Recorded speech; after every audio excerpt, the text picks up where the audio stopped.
He who is without sin, let him cast the first stone. By a show of hands, who among you here has committed a mistake before? I know I did.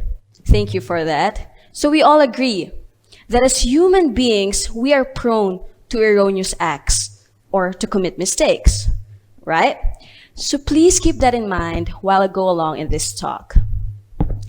Humans are social beings. That is why we have friends who we share similarities with and a sense of adventure.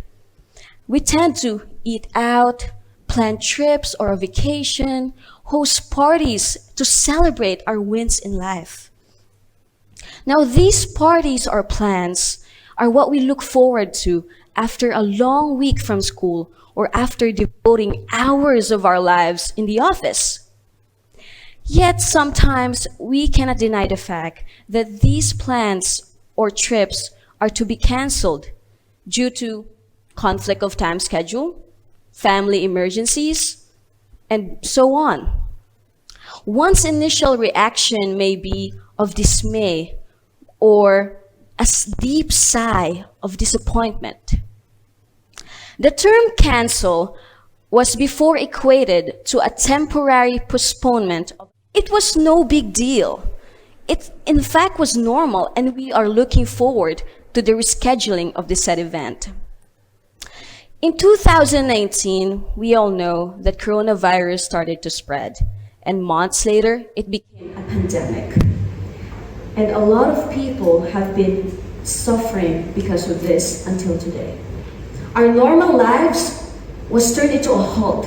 It just stops. We were cautious enough and obedient to cope up with this new normal era of wearing facial masks, hand sanitizing, social distancing, and unending quarantine.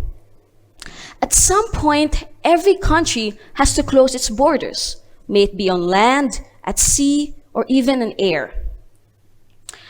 Now, there is also a shift of these changes, like from working from home, now we work also from online classes.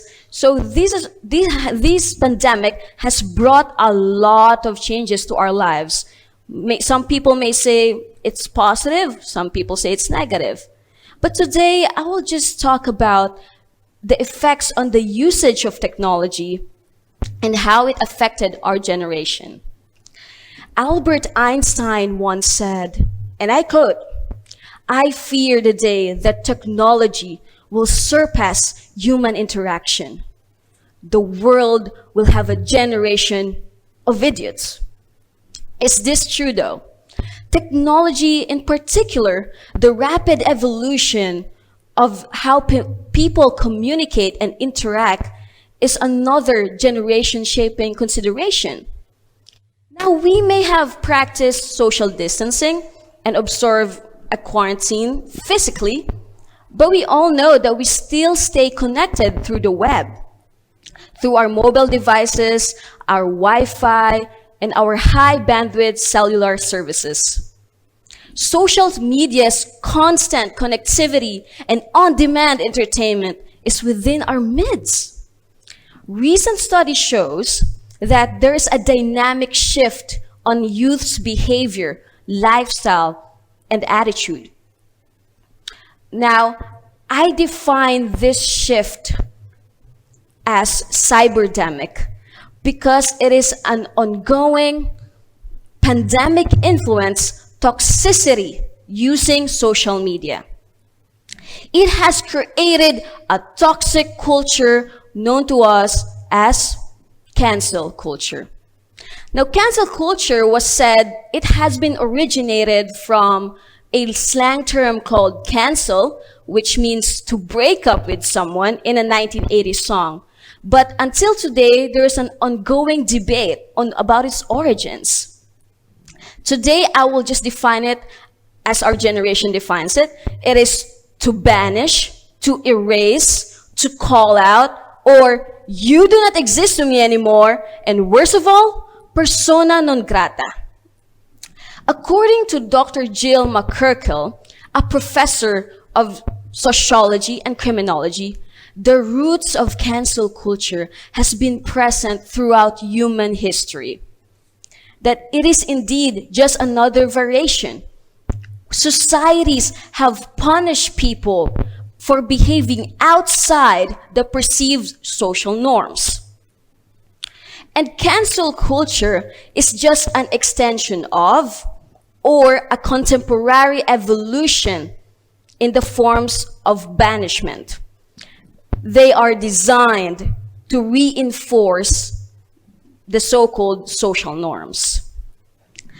After a few years of the booming of social media, the media platforms like Facebook, Twitter, Instagram, and now TikTok has gained momentum under a trendy name, placing celebrities, media, companies alike under a microscope of political correctness. Let's take a look at Dr. Seuss, and I quote, "The more that you read, the more you will learn.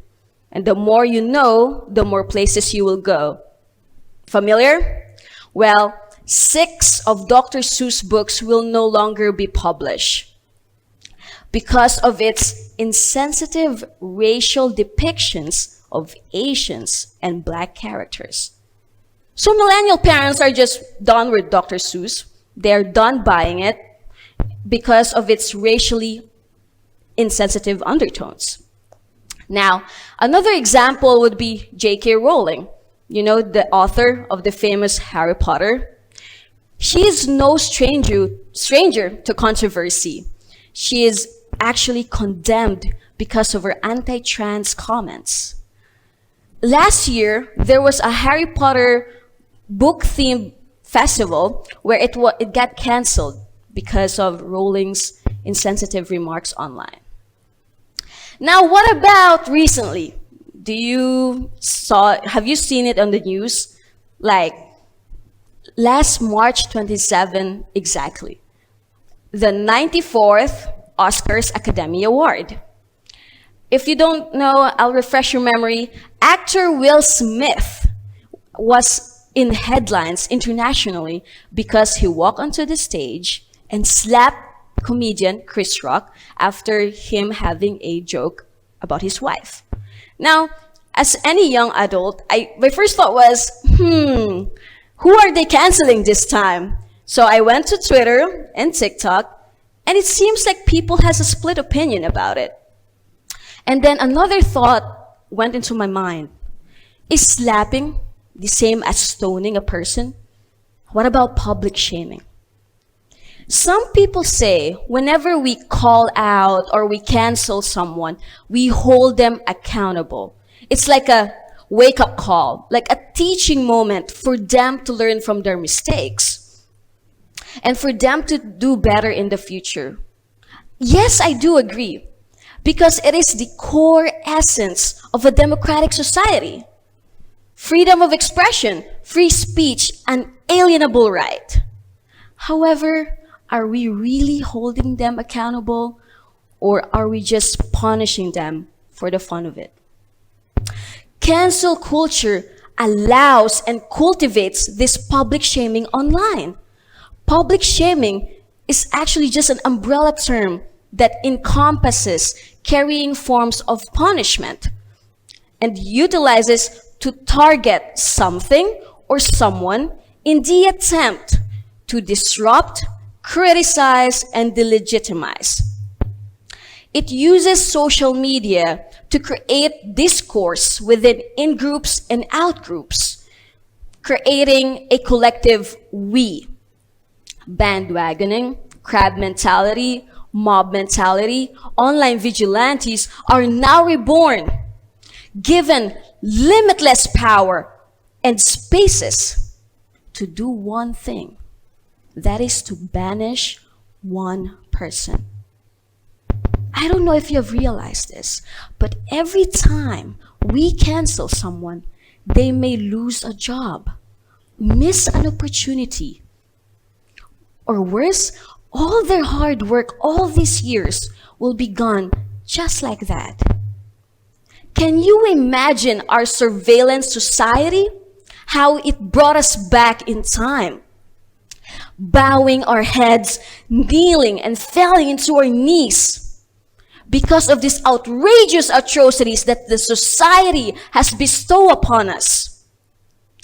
Our own wrongdoings to the extreme. And cancel culture has become this powerful tool wherein it puts everyone's privacy, livelihood, and reputation at risk. Our worst nightmare has just come into reality. And this is right a cyberdemic because it is unhealthy to our culture in our society as a whole. Therefore, ladies and gentlemen, the stepping stones I would like you to ponder upon in this talk is put a stop in cancel culture. Or if not, be a responsible human being. Every time you want to text, you want to comment, you want to start a tweet, think 100 times and ask yourself, will I draw this person shame and disgrace? Or will I uplift someone's honor and reputation? And lastly, whenever you want to talk about a certain topic, like for example here in TED Talk, you have to do proper research and make sure you have the factual information. Because whether you admit it or not, whatever we do in this life, it has a ripple effect. And you have all the power, choice. Will you be the bad one? Or will you be the good one? Ladies and gentlemen, thank you so much.